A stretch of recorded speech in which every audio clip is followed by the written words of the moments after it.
में चुनाव हुआ था तो मोदी जी भी विकास की बात करते थे, आप भी विकास की बात करते थे, लेकिन अब सब लोग बात कर रहे हैं धर्म की, जाति की, बीफ की, गौमांस की। इन सब बातों से विकास का जो एजेंडा है वो तो पीछे रह गया। स्वाभाविक रूप से रहेगा, मगर कौन जिम्मेदार है? रजत जी, मेरा एक अनुरोध है कि आप भारतीय जनता पार्टी पर दोष मर दिया जाता है, ये इसको भी थोड़ा देखना चाहिए। कैसे देखें जी, अगर वो ये बात कहें कि अगर बीफ खाना है तो भारत में मत रहिए। उन्होंने ऐसा नहीं कहा है एग्जैक्टली कहा कि मुसलमान इस देश में रह सकते हैं लेकिन बीफ खाना छोड़ना होगा। सबसे पहले कौन गया? राहुल गांधी गए। उनको सवाल पूछा आपने? कांग्रेस पार्टी को पूछे, भैया बात का बटंगर बना रहे हैं, मगर मुझे ये बात का जवाब दीजिए, समाजवादी पार्टी को क्यों कटघरे में नहीं खड़ा करता? इसलिए कि भारतीय जनता पार्टी के लोग, आरएसएस के लोग, जो व्यक्ति गौ का मांस खाए उसको दंड देना चाहिए और उसके प्राण ले लेने चाहिए। कि जो आदमी इस तरह की बात कहे तो सरकार को ऐसे आदमी को पकड़ के जेल में तो डालना चाहिए। क्या हो रहा है? गौ हत्या करने वालों को फांसी की सजा दो। ये कहते हैं कि मुसलमान पाकिस्तान चले जाएं, उनके खिलाफ क्यों नहीं एक्शन लेते आप? रजत जी, ऐसी पुरानी बातें आप निकाल कर रखेंगे। जिन लोगों ने दाकर ये कहा कि हम गाय बचाने के लिए तन मन धन और गन से समर्थन करेंगे, कि वादा किया था महंगाई कम करेंगे, कि आपने तो वादा किया था कि काला धन वापस लाएंगे, लेकिन आए। ये बोलना ठीक नहीं है, ये बोलना ठीक नहीं है। हर व्यक्ति के खाते में 15-15 लाख रुपए लाने की बात, किसानों से वादा किया था कि अच्छे दिन आएंगे, लेकिन आत्महत्या के नंबर बढ़ता जा रहा है, किसान सुसाइड कमिट कर रहे हैं। तो अखबारों की सुर्खियां देखकर मुझे सवाल करेंगे तो ऐसा ही होगा रजत जी। लेकिन अखबारों की सुर्खियां तो अभी ये है ना, किसान तो आत्महत्या कर ही रहे। मुझे लगता है ये सवाल कांग्रेस के नेतृत्व को पूछना चाहिए, और कि जनता का तो नुकसान होगा। के लिए जिम्मेदार कौन है रजत जी? ये जिम्मेदार कांग्रेस पार्टी है। या फिर ये कहें कि भारतीय जनता पार्टी के नेताओं में अहंकार है और आपको उन्होंने नरभक्षी कहा बार बार। नमस्कार दोस्तों, आप सभी का एक और नई डिबेट वीडियो में स्वागत है। दोस्तों, आज के डिबेट में आप गृह मंत्री अमित शाह साथ में इंडिया टीवी पत्रकार रजत शर्मा को आमने सामने देखने वाले हैं। डिबेट में रजत शर्मा अन्य मुद्दों के साथ ही महंगाई, बेरोजगारी और भ्रष्टाचार वाले मुद्दे पर अमित शाह से सवाल पूछे हैं, जिनमें कई बार तो ऐसा होता है कि अमित शाह उल्टा रजत शर्मा पर ही भड़क जाते हैं और कहते हैं कि भैया आपको कांग्रेस पार्टी और राहुल गांधी से भी सवाल पूछना चाहिए। हालांकि यहाँ पर रजत जी को भी ये समझना चाहिए था कि हमारे देश के गृह मंत्री ऐसे तीखे सवाल सुनने के आदी नहीं हैं। ऐसे सवालों से इनका चिढ़ जाना बिल्कुल स्वाभाविक भी है और इनकी पुरानी आदत भी। बाकी आप अमित शाह का ये पूरा डिबेट देखिए और मजे लीजिए। चलो भाई, मैं तो लालू जी का भाषण सुन रहा था, वो कह रहे थे कि अमित शाह ने तंत्र मंत्र का षड्यंत्र करके उनके ऊपर पंखा गिरा दिया।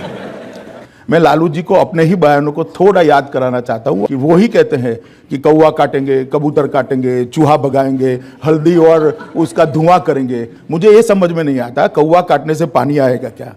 कबूतर काटने से रोड बनेगा क्या?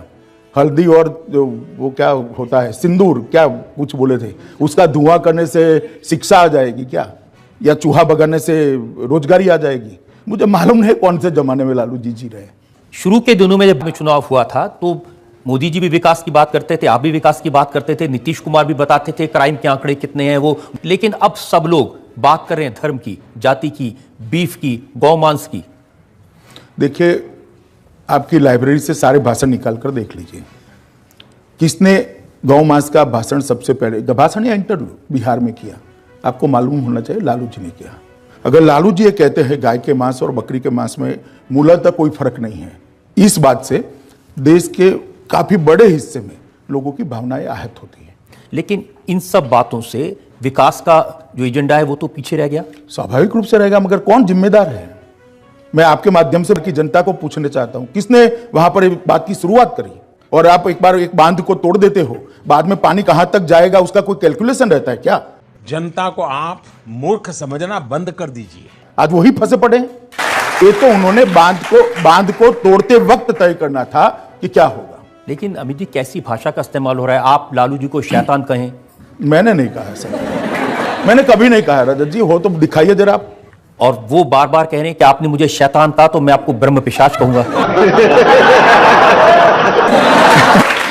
लालू जी से कोई और अपेक्षा नहीं है। और आपको उन्होंने नरभक्षी कहा बार बार। अच्छा बात नहीं है। चलिए, वो कुछ भी कहते रहे, मैं शुद्ध शाकाहारी व्यक्ति हूं। ये झूठ है, झूठ है, झूठ है। रजत जी, मेरा एक आपको भी अनुरोध है कि आप इसका भारतीय जनता पार्टी पर दोष मर दिया जाता है, अब ये इसको भी थोड़ा देखना चाहिए। कैसे देखें जी, अगर मुख्यमंत्री जिम्मेदार व्यक्ति हैं, वो ये बात कहें कि अगर बीफ खाना है तो भारत में मत रहिए। उन्होंने ऐसा नहीं कहा है एग्जैक्टली कहा कि मुसलमान इस देश में रह सकते हैं लेकिन बीफ खाना छोड़ना होगा। वो ठीक है, ऐसा उन्होंने नहीं बोलना चाहिए। उन्होंने खुद खेद व्यक्त किया है और पार्टी ने भी कहा है कि खट्टर जी के बयान के साथ पार्टी इत्तेफाक नहीं रखती, वो उनका व्यक्तिगत बयान है, उन्होंने बयान नहीं देना चाहिए, उसमें दो राय नहीं है। सबसे पहले कौन गया? राहुल गांधी गए, उनको सवाल पूछा आपने? वो तो बोलते ही नहीं है। मगर वो नहीं बोलते हैं तो कांग्रेस पार्टी को पूछे भैया। ये ठीक है, उनके मुंह से एक शब्द निकल गया, उसको पकड़कर बात का बटंगर बना रहे हैं, मगर मुझे ये बात का जवाब दीजिए, इवन आपका चैनल भी समाजवादी पार्टी को क्यों कटघरे में नहीं खड़ा करता? करना चाहिए या नहीं करना चाहिए? काफी लोग तो ऐसे हैं जो मोदी क्यों चुने न जाए इसका एक पत्र पारित किए थे लोकसभा के चुनाव में, अब चुनकर आ गए तो हम क्या करें, जनता ने चुना है भाई। इसलिए कि एक परसेप्शन ये बना है कि भारतीय जनता पार्टी के लोग, आरएसएस के लोग, जो व्यक्ति गौ का मांस खाए उसको दंड देना चाहिए और उसके प्राण ले लेने चाहिए। इस सज्जन को क्या तकलीफ है भाई, क्या तकलीफ है इनको? मैं दो हिस्सों में आपका सवाल है, दोनों हिस्सों का जवाब देता हूं। नहीं, लेकिन आप क्या ऐसी बातों को प्रूव करेंगे? जो आदमी इस तरह की बात कहे, क्योंकि वेदों में भी मैंने चेक किया इस तरह की बात नहीं कही गई, तो सरकार को ऐसे एक आध आदमी को पकड़ के जेल में तो डालना चाहिए। क्या हो रहा है? गौ हत्या करने वालों को फांसी की सजा दो। जो गिरिराज सिंह ये कहते हैं कि मुसलमान पाकिस्तान चले जाएं, उनके खिलाफ क्यों नहीं एक्शन लेते आप? देखिए रजत जी, ऐसी पुरानी बातें आप निकाल कर रखेंगे तो बहुत सारा दोनों ओर की काफी चीजें सामने आएगी। जिन लोगों ने दाकर ये कहा कि हम गाय बचाने के लिए तन मन धन और गन से समर्थन करेंगे, मैंने कहा देखिए, इस प्रकार के किसी भी बयान से भारतीय जनता पार्टी इत्तेफाक नहीं रखती है। अमित जी वादा किया था महंगाई कम करेंगे और दाल हो गई 200 रुपए किलो। मुझे क्रेडिट नहीं चाहिए। कह रहे हैं कि मोदी जी ने कहा था ना खाऊंगा ना खाने दूंगा, वो दाल के बारे में कहा था।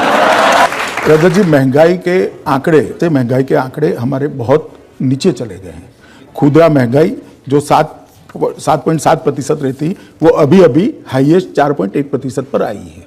मुझे निश्चित भरोसा है कि भारतीय जनता पार्टी की सरकार महंगाई को काबू करेगी। तो करना, परेशान हो गए हम लोग 2.5 साल से, ये भी परेशान हो गए, हम भी परेशान हो गए, करो फिर, क्यों नहीं कर रहे? एक ऐसा समय आया है कि अभी 200 रुपया दाल है, इससे कोई इनकार नहीं है और वो चिंता का ही विषय है, गंभीर चिंता का विषय है, मगर सरकार भी चिंतित है और एक्शन भी ले हैं। कि आपने तो वादा किया था कि काला धन वापस लाएंगे, उसके लिए कानून भी बनाया, लेकिन आए तो पहली बात तो एक कि भारतीय जनता पार्टी ने कुछ नहीं किया, ये बोलना ठीक नहीं है। सारे एक्शन हुए हैं। विदेशों में जमा काला धन हर व्यक्ति के खाते में 15-15 लाख रुपए लाने की बात विपक्षी दलों को ये एक राजनीतिक जुमला है। बिल्कुल, आपने मेरे दिल की बात बता दी। स्वाभाविक रूप से मैंने जो कहा है तो मैं फिर से रिपीट कर देता हूं। प्रधानमंत्री मोदी जी ने कहा था कि विदेशों में इतना काला धन है कि अगर उसका भागाकार कर दिया जाए, मतलब उसको डिवाइड कर दिया जाए, तो हर व्यक्ति के हिस्से में 15 लाख रुपया आएगा। इसका मतलब किसी के बैंक अकाउंट में जमा नहीं होता। रजत जी, आप भी समझ सकते हैं, जब भाषण देते हैं इमोशनली, तब जो बोलते हैं उसका इस तरह का फुल स्टॉप कॉमा में मीनिंग नहीं निकलता है। क्या कहना क्या चाह रहे हैं भाई आप? तो किस तरह से भी तो ये कह रहे हैं, देखिए बगैर कॉमा फुल स्टॉप के वो रोज पूछ रहे हैं 15 लाख कब आएंगे। नहीं, पहले वो उनकी समझ पर डिपेंड है। मैं इतना कहना चाहता हूं कि सरकार के खजाने से 15 लाख रुपया किसी के अकाउंट में किस तरह से जा सकता है। लेकिन मैं आपको ये बता दूं कि लोगों के मन में ये इंप्रेशन क्रिएट किया है, कांग्रेस ने भी किया है, लालू जी ने भी किया है कि इन्होंने वादा किया था आपके 15-15 लाख रुपए अकाउंट में आएंगे और पैसा आया नहीं। वो ठीक है, आज क्लियर हो जाएगा आपके माध्यम से। तुम्हें शर्म है? कुछ शर्म आया है? और आपने किसानों से वादा किया था कि अच्छे दिन आएंगे, लेकिन आत्महत्या के नंबर बढ़ता जा रहा है, किसान सुसाइड कमिट कर रहे हैं। नंबर बढ़ा नहीं है, नंबर में 20% की कटौती होती। दूसरी बात, जहां तक किसानों का सवाल है, भारतीय जनता पार्टी की सरकार ने आने के बाद सबसे बड़ा समस्या आकाश के आधार पर खेती करने वाले किसानों की होती थी। जो कुदरती आपदा जब आती थी तब कहीं के नहीं रहते थे। भारतीय जनता पार्टी की सरकार ने जो आकाश से खेती करने वाले किसान थे, मतलब बाढ़ आ गई या सूखा पड़ गया या उनकी फसल बह गई, तो उसको 1 हेक्टेयर तक ही मुआवजा मिलता था, उसको उन्होंने 2 हेक्टेयर कर दिया, मतलब 100% का वृद्धि किया। दूसरा, पहले 50% का नुकसान किसान का होता है तो ही उसको मुआवजा दिया जा सकता था, उसको घटाकर हमने 33% कर दिया, मतलब 42% किसान बढ़ गए मुआवजा लेने वाले। और मुआवजे की राशि के अंदर एक ही वक्त में 50% का वृद्धि किया है। मैं मानता हूं रजत जी, इससे बड़ा किसानों के लिए कोई अच्छी बात देश के किसानों के लिए नहीं हो सकती। मगर आप अखबारों की सुर्खियां देखकर मुझे सवाल करेंगे तो ऐसा ही होगा रजत जी। वास्तविकता यह है, लेकिन अखबारों की सुर्खियां तो ये है ना, किसान तो आत्महत्या कर ही रहे। बीड में, जहां महाराष्ट्र में, उसमें भी आंकड़े आप कंपेयर कर लीजिए रजत जी, कटौती हुई है 20%। और फिर भी एक भी किसान आत्महत्या करता है, ये भारतीय जनता पार्टी की सरकार के लिए चिंता का विषय है। मुझे लगता है कि मीडिया ने ये सवाल कांग्रेस के नेतृत्व को पूछना चाहिए और कांग्रेस अध्यक्ष को पूछना चाहिए, नहीं कि भारतीय जनता पार्टी को पूछना चाहिए। कांग्रेस से मीडिया में करेज होनी चाहिए। वो तो किसी भी चीज में आपका साथ नहीं देंगे। चलिए, तो हम क्या कर सकते हैं इसमें? इस प्रकार की बचकाना बातें किसी के गले नहीं उतरती, लोग मजाक उड़ाते हैं। लेकिन देश की जनता का तो नुकसान होगा। हाँ, देश की, मगर उसके लिए जिम्मेदार कौन है रंजन जी? इसके लिए जिम्मेदार कांग्रेस पार्टी है, जो किसी भी मुद्दे पर साथ देना नहीं चाहती। या फिर ये कहें कि भारतीय जनता पार्टी के नेताओं में अहंकार है और वो विरोधी दलों को साथ लेकर नहीं चलते। आप जरा एक ऑफर लेकर आइए कि क्या करना है, क्या करने से वो मान जाएंगे, हम तैयार हैं। इतना छोटा पहले कभी नहीं हुआ होगा। तो दोस्तों, आज के लिए बस इतना ही। उम्मीद है आपको यह डिबेट वीडियो पसंद आया होगा। इसी के साथ इस पूरे वीडियो में गृह मंत्री अमित शाह के इस बौखलाहट पर आपकी क्या प्रतिक्रिया है, हमें नीचे कमेंट कर जरूर बताएं। साथ ही अगर आप हमारे चैनल पर नए हैं तो प्लीज़ वीडियो को लाइक करके चैनल को सब्सक्राइब कर लें।